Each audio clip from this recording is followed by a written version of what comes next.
나경원 전 의원은 불출마 선언 장소로 국민의힘 당사를 골랐습니다. 당을 위해 출마를 포기한다고 말했습니다. 우리 당의 분열과 혼란에 대한 국민적 우려를 막고 화합과 단결로 돌아올 수 있다면 저는 용감하게 내려놓겠습니다.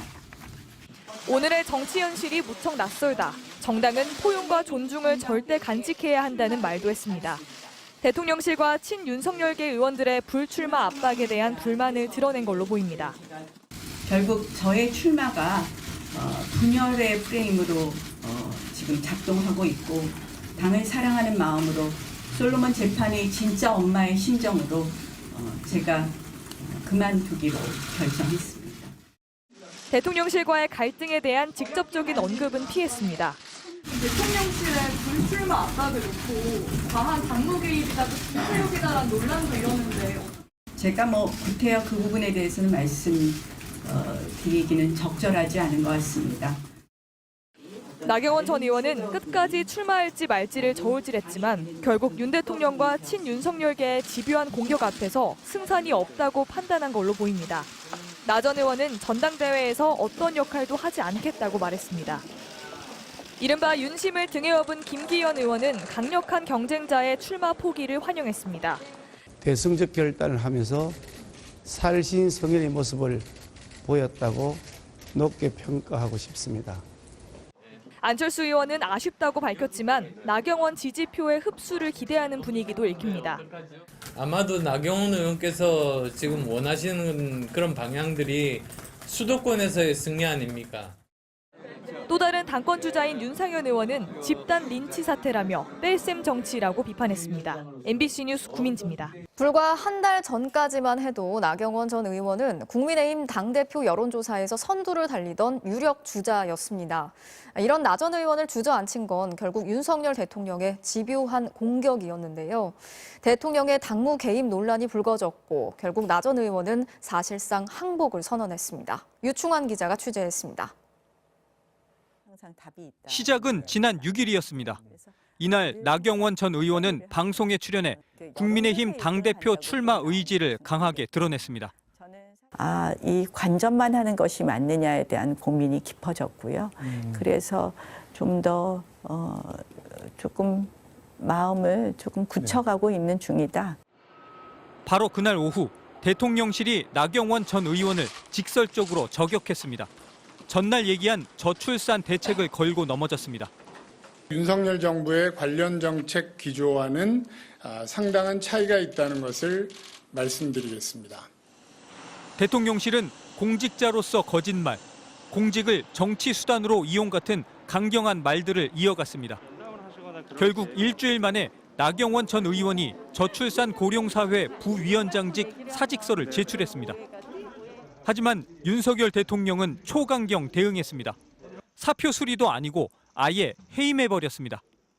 대통령은 오늘 나경원 전 의원을 저출산 고령화 사회 부위원장과 기후환경 대사직에서 해임했습니다.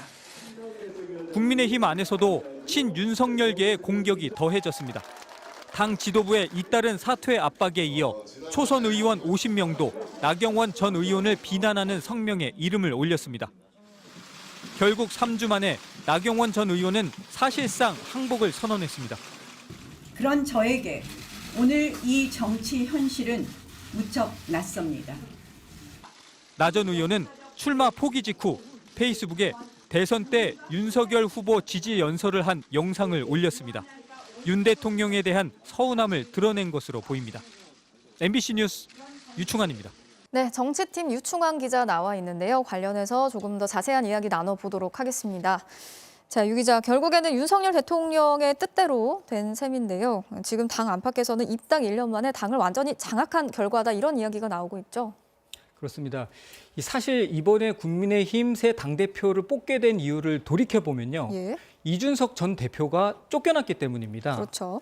당시 작년 7월이었죠. 정직 6개월을 받고 비대위로 전환되면서 이 전 대표가 축출됐었는데요. 네. 당시 징계 사유는 이 전 대표의 성접대 무마 의혹이었지만 사실상 이 전 대표와 윤핵관과의 갈등 때문이었다라는 분석이 많았었습니다. 이 전 대표가 당시에 공천권 개혁을 강하게 밀어붙였었는데 윤핵관들과 충돌이 있었던 겁니다.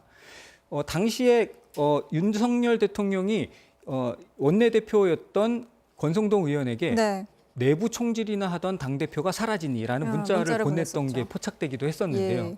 결국 이 모든 게 윤심이었다는 게 증명됐다라는 해석이 잇따랐었습니다. 네. 그 전에는 대선 때도요. 또 김종인 전 비대위원장과 선대위 개편 문제로 갈등을 빚다가 결별된 사례도 있었고요. 그랬죠. 이준석 대표는 이번 나경원 전 의원의 불출마 압박에 대해서 기시감이 든다라는 말도 했습니다. 결국에는 이제 모든 게 윤석열 대통령의 의중대로 됐는데 또 한편으로는 왜 이렇게 당대표 선거에 논란을 일으키면서까지 당대표 선거에 영향력을 행사하려는 건지도 궁금한데 이유가 뭡니까? 이 윤석열 대통령이 여당인 국민의힘에 대한 불만이 있기 때문이라는 그 관측이 많습니다. 네. 이 여당이 대통령인 자신을 제대로 도와주지 못하고 있다라는 불만 때문인 것으로 보이는데요. 지난 12구 참사 초기에 국민의힘이 이상민 행안부 장관을 적극적으로 방어해주지 못했다는 불만도 있었고요. 예. 외교 무대에서 여러 발언들로 논란이 있었을 때도 그런 비슷한 불만들이 나왔었습니다. 이 예산안 통과할 때도 여당이 힘있게 밀어주지 못했다라는 불만도 있었고요. 그래서 윤 대통령은 이 여당이 확실하게 대통령을 지원할 수 있도록 당이 바뀌어야 한다는 생각을 강하게 갖고 있는 것으로 보입니다. 네. 특히 이번에 뽑히는 여당 대표는 내년 총선에 공천권을 행사할 수 있는 아주 중요한 역할을 하기 때문도 있고요. 그렇죠. 이 정치권에서는 이 대화와 타협보다는 상대의 굴복을 중요하게 생각하는 윤 대통령의 검사 시절의 스타일이 드러난 것 아니냐는 말들도 나오고 있습니다. 네. 윤 대통령은 내일 점심에 국민의힘 지도부를 불러서 순방 성과를 설명하는 자리를 갖습니다. 이 당 분위기를 다독이려는 뜻도 있어 보입니다. 네, 여기까지 듣겠습니다. 이충환 기자 잘 들었습니다.